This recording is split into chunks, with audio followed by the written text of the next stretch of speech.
Oke, bismillahi. Assalamualaikum warahmatullahi wabarakatuh.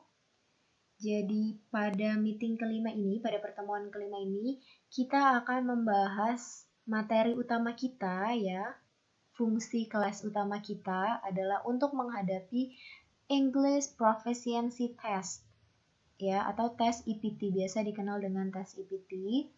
Dan tes ini adalah salah satu syarat kelulusan di universitas kita ya, dan video ini adalah latest word of the test atau kisi-kisi tentang apa sih soal English Proficiency Test itu, bagaimana sih, apa aja yang ada di dalam EPT itu.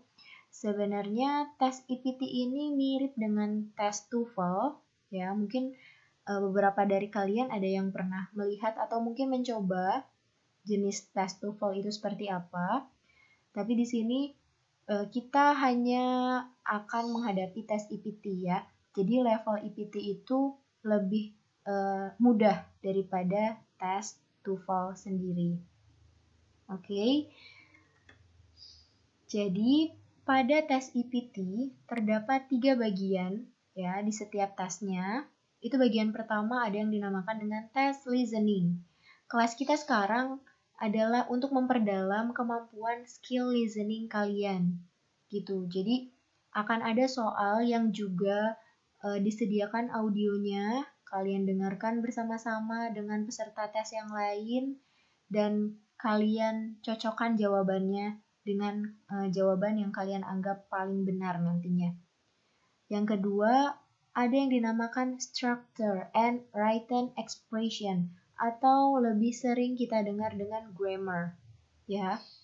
Jadi akan ada kalimat yang nantinya kalian disuruh menentukan, benar nggak sih kalimat ini nih ditulisnya seperti ini, grammarnya tuh cocok nggak sih, apakah verb 2 itu pasangannya dengan verb 3 kah, atau verb 2 dengan verb 2 kah, gitu. Apa sih yang dinamakan past tense, benar nggak cara penulisannya seperti ini, itu yang dinamakan structure and written expression atau biasa kita dengar dengan grammar. Dan bagian ketiga adalah reading comprehension. Kayaknya ini bagian yang paling sering kalian temui di tes-tes bahasa Inggris yang lain. Kalian disediakan dengan soal yang berupa teks paragraf. Kemudian ada pertanyaan yang mengacu pada teks atau paragraf tersebut. Gitu. Dan kabar baiknya ya, jadi tes EPT ini semua dari listening, structure and written, and reading itu berupa pilihan ganda. Jadi kalian cukup memilih jawaban yang kalian anggap paling benar. Gitu. Lanjut. Tentang tes listening yang pertama ya, di bagian pertama, tes listening ini terdiri dari 50 soal pilihan ganda ya, dan terdiri dari beberapa bagian.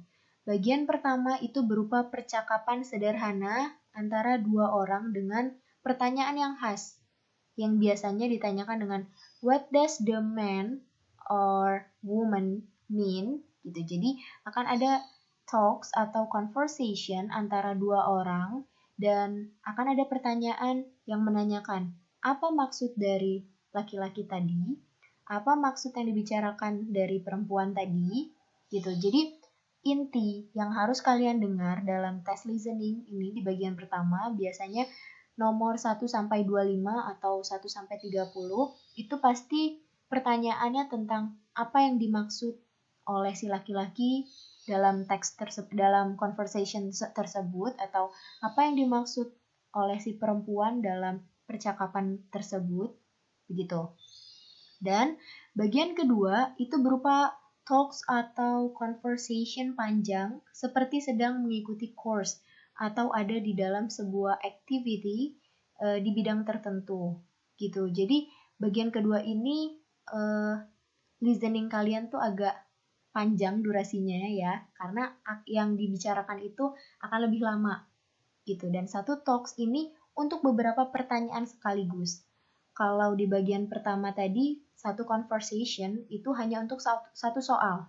Tapi untuk di bagian kedua ini, karena dia conversation, talks-nya itu lebih panjang.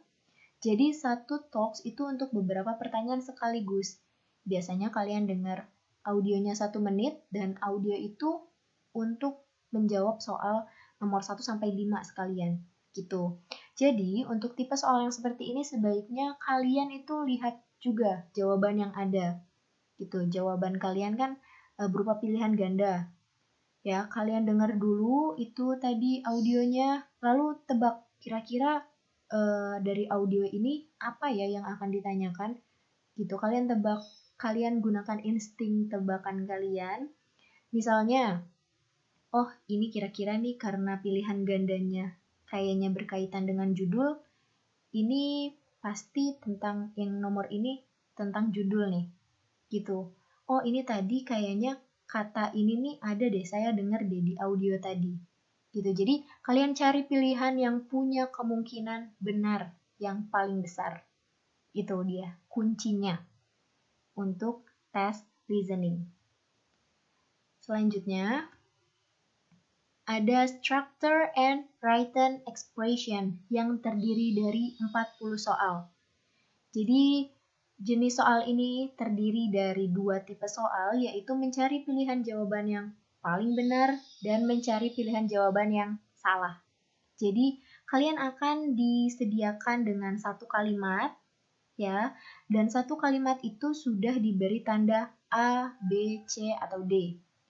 Dan kalian di situ hanya ditugaskan untuk memilih dari A, B, C, D itu kata mana yang tidak sesuai dengan struktur di kalimat tersebut.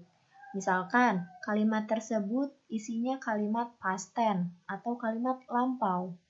Tiba-tiba di pilihan A, B, C, D ada satu kalimat present continue atau kalimat yang belakangnya itu bukan menunjukkan dia verb lampau. Berarti itu adalah pilihan jawaban yang salah. Dan di situ itu dia berarti jawabannya.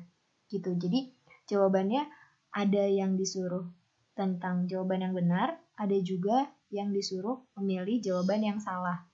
Gitu. Dari kalimat tersebut mana sih yang tidak menunjukkan kata kalimat tersebut jadi kalimat yang sempurna gitu. Kalimat tersebut jadi salah gara-gara kata itu.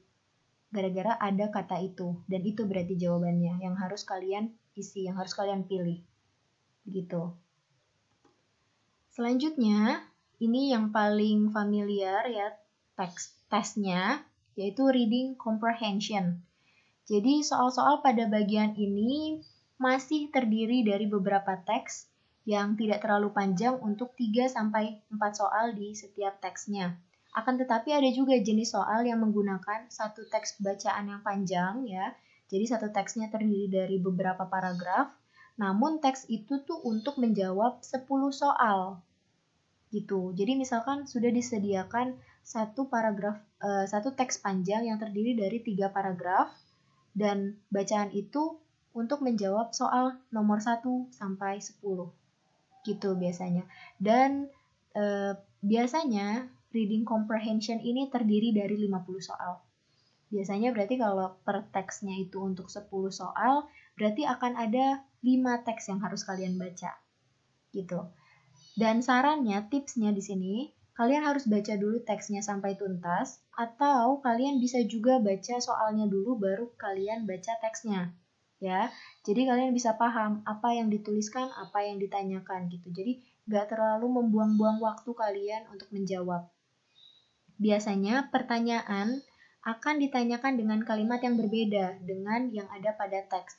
Maksudnya, misalkan di situ sudah tersedia teksnya dan judulnya, tapi yang ditanyakan itu apa sih main idea atau gagasan pokok atau ide pokok dari paragraf pertama gitu. Jadi di situ kalian benar-benar harus menyimpulkan sendiri dari bacaan yang sudah kalian baca itu tentang apa sih sebenarnya paragraf pertama itu. Jadi yang disediakan mungkin teksnya ya, tapi kalian harus menentukan gagasan pokok dari teks tersebut yang paragraf pertama itu apa gitu. Kalian harus menyimpulkan sendiri. Selain itu ada jenis pertanyaan tentang vocabulary atau kosakata. Jadi ada kata-kata tertentu yang bisa digantikan dengan kata-kata yang lain, kata-kata yang sama atau sinonim. Gitu. Jadi misalnya untuk menyatakan sarapan. Sarapan itu tuh kita kenal dengan breakfast. Tapi sarapan juga bisa disebut dengan starving. Gitu. Jadi sarannya ya biasanya karena kata ini termasuk kata yang jarang diketahui, kayak tadi starving. Starving itu sama dengan breakfast. Ya, jadi kalian harus perbanyak juga vocabulary-nya. Gitu, karena yang akan ditanyakan juga berkaitan dengan sinonim atau antonim dari vocabulary atau kosakata. Begitu. Oke, jadi itulah ya 3 bagian yang akan ada nantinya di tes English Proficiency Test ya. Kalau ada yang ingin ditanyakan, boleh melalui grup WhatsApp. Oke, thank you. Wassalamualaikum warahmatullahi wabarakatuh.